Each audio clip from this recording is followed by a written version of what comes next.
Hello guys, welcome back to the channel. So the Indiana Fever got it done tonight in Indy in their third preseason game. And yeah, on the surface, this looks like exactly what you want. Caitlin Clark showed up, she showed out, the scoreboard looks dominant, 105-57, complete blowout. But I'm gonna be real with you from the jump. This game didn't make me feel as good as that scoreline might suggest. Because to me, this team still has issues, and they're not small issues either. These are things that can absolutely come back to hurt them once the regular season starts. And the biggest one? Rebounding, straight up. I don't know what it is with this team right now, but the rebounding, especially defensive rebounding, it's just not where it needs to be. And it's not even one isolated possession here or there. It's a pattern. Missed box outs, second chance opportunities given up, loose balls that should be secured but aren't. And sometimes it's even offensive rebounds on the other end where they're not capitalizing consistently. They are going to have to fix this before the season starts, because if they don't, it can get very, very ugly very quickly. You start giving extra possessions to good teams, you're not winning those games. It's that simple. Now, let's talk about some of the positives, because there were definitely some. Monique Billings showed up today. She brought energy, efficiency, 3 of 3 from the field, even knocked down a 3. That's what you want from her. She plays her role, doesn't try to do too much, and gives you solid minutes. Tyasha Harris, this was probably one of the more interesting performances. She exploded onto the scene in this game. We haven't really seen her fully find her rhythm yet, but this was a step in that direction. Still early, still preseason, but that's something to build on. But here's the thing. This game was kind of awkward to watch. And I mean that seriously. It almost felt like child's play at times. That's how dominant Indiana was against this Nigeria team. It didn't feel competitive. It didn't feel like a real test. It felt like a scrimmage where one side was just clearly on a completely different level. I mean, they were pushing close to 80 points going into halftime. That's wild. It honestly looked like one of those mismatched NBA games. You know, like when the Knicks get blown out or something like that. That's the kind of vibe this had.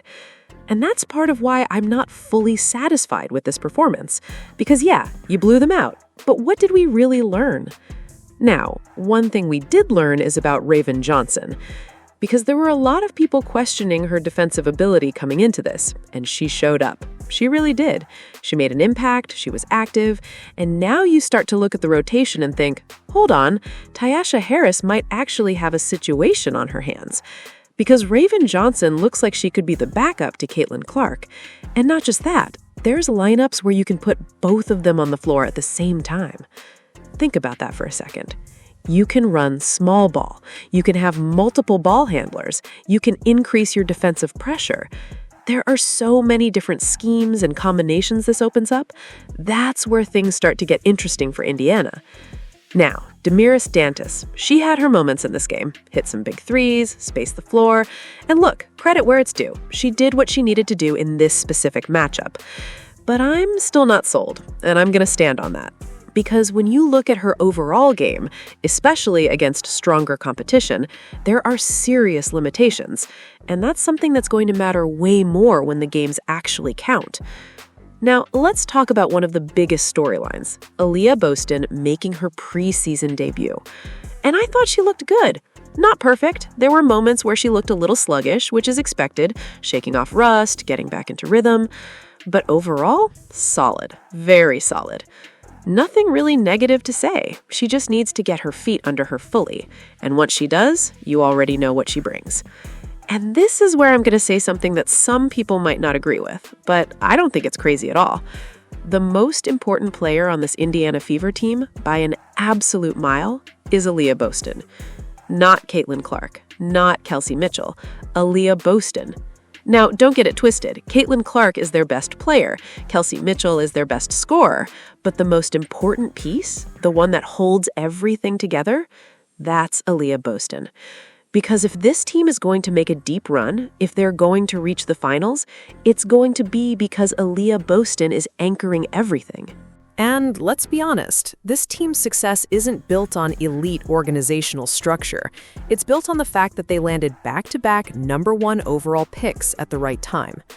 And that reminds me of the Las Vegas Aces. People don't like hearing this, but it's the truth. The Aces benefited massively from drafting multiple #1 picks. And yes, they invested early, but the foundation of that success is talent, specifically A'ja Wilson. And it's the same kind of situation here. Indiana is going to be good because of Caitlin Clark and Aliyah Boston, not because of perfect scouting, not because of flawless roster construction. And that brings me back to roster decisions. Because if Monique Billings gets hurt, that's a problem, a big one. Because behind her, the options aren't strong enough. And I'm sorry, but when you look at Damiris Dantas against real competition, it's not convincing. She has to shoot at an elite level, like 40% from three, just to be neutral on the floor. Not even a positive. Neutral. Because what else is she giving you? She's not screening consistently, not rolling effectively, not protecting the rim, not bringing defensive presence. That matters. Now, on the flip side, I want to give credit to KK Timpson because I was low on her. Very low. I watched her in Prague, I watched her in EuroLeague, and I was not impressed. I thought she looked lost, completely out of place at times. But in this setting, you see flashes, you see energy. And honestly, the gap between her and Dantas, it's not what people might expect. Because at least with KK Timpson, there's effort, there's movement, there's something to build on. Now, does she have issues? Absolutely. Awareness, decision-making, those are real concerns. But you can develop that. Effort? Motor? That's harder to teach. And she has that. Now let's shift back to the core trio, Caitlin Clark, Aliyah Boston, and Kelsey Mitchell. Because this is where things get exciting. Caitlin looked sharp. 12 points in limited minutes, efficient shooting, got to the line, created opportunities. That's exactly what you want to see. Kelsey Mitchell did what she always does, scored. That's her role, and she executes it. But Aliyah Boston, she's evolving. And that's the key. Because her game now is not the same as it was before Caitlin Clark arrived. It's more dynamic, more perimeter-oriented, more adaptable. She's not just a back-to-the-basket player anymore. She's operating in space, making reads, running actions. We literally saw her in pick-and-roll and pick-and-pop situations with Caitlin Clark as the screener. That's insane when you really think about it. That's modern basketball. That's versatility. And that's why I'm saying this could be Aliyah Boston's MVP-type season. Not because she's putting up flashy numbers, but because of impact.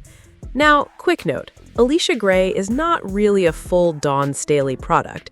Dawn Staley had her briefly. But when you look at the Fever, they've got players that truly developed under that system.